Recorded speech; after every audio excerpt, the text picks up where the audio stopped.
મોદી ભાજપ ભાજપ કરીને હાલી નીકળ્યા છો આહિર સમાજ. જ્યારે આપણે અહીંયા વાંઢિયામાં કિસાન આયરની બેન દીકરી ઉપર અત્યાચાર થયો હતો, પછી લોડાઈમાં જવાહરનગરમાં ઢેળીને આપણી બેન દીકરીને પોલીસ લઈ જતા હતા. ત્યારે માયાભાઈ ક્યાંય ગયા હતા? એક શબ્દ નથી બોલ્યા. આજે ભાજપના એજન્ટ છે એ રહી. ત્યારે આજે તમે અત્યારે માયાને કર્યા ભોગવો. માયાને પહેલાં બયાન દેવું તો વિચારવું જોઈએ ને બયાન દીધા પહેલાં, બરાબર. આજે ભાજપના હાથા બની અને વાહ કરો છો. તે આજે શું ભાજપમાં તમારું સ્વાભિમાન છે? આહિર સમાજ. જય કિસાન, જય લખધણી. મારે મારા આહિર સમાજને જણાવવાનું કે હીરા સોલંકીને જીતાડવાવાળા કોણ? અમરેશ ડેરના વિરોધમાં તેથી આયર જ હતા ને. રામભાઈ કરીને ખોલેઆમ હીરાભાઈ સોલંકીને જીતાડવાવાળા કોણ? આયરો જ. ત્યારે ક્યાંય ગયા હતા આયરો તમે? બરાબર. જ્યારે આપણે અહીંયા વાંઢિયામાં કિસાન આયરની બેન દીકરી ઉપર અત્યાચાર થયો હતો, પછી લોડાઈમાં જવાહરનગરમાં ઢેળીને આપણી બેન દીકરીને પોલીસ લઈ જતા હતા. ત્યારે માયાભાઈ ક્યાંય ગયા હતા? એક શબ્દ નથી બોલ્યા. આજે ભાજપના એજન્ટ છે એ રહી, બરાબર.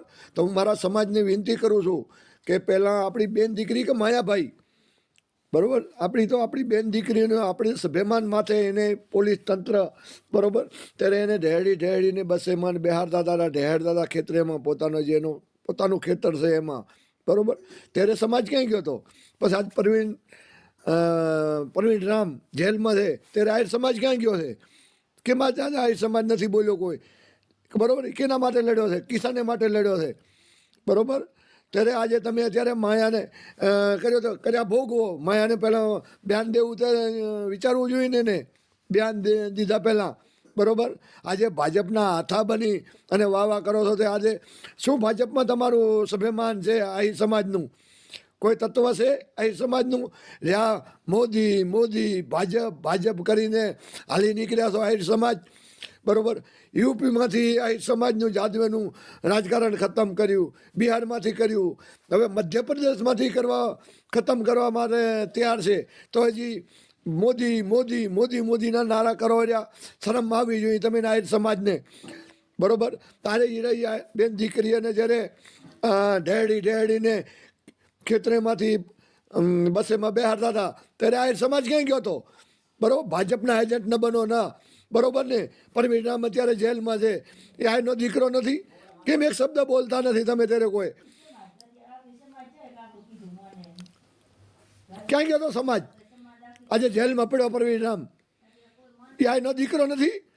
પછી વાંઢિયામાં આપણી સમાજની બેન દીકરીઓ ઉપર અત્યાચાર કર્યો પોલીસે એના હક માટે લડવા માટે, ત્યારે ક્યાં ગયો તો આહિર સમાજ? એક પણ નથી બોલ્યા. નથી માયાભાઈ બોલ્યા, નથી કોઈ સંતો બોલ્યા, બરોબર. કર્યા ભોગવે અને બયાન દેતા પહેલાં વિચારવો જોઈએ માયાભાઈને, બરાબર.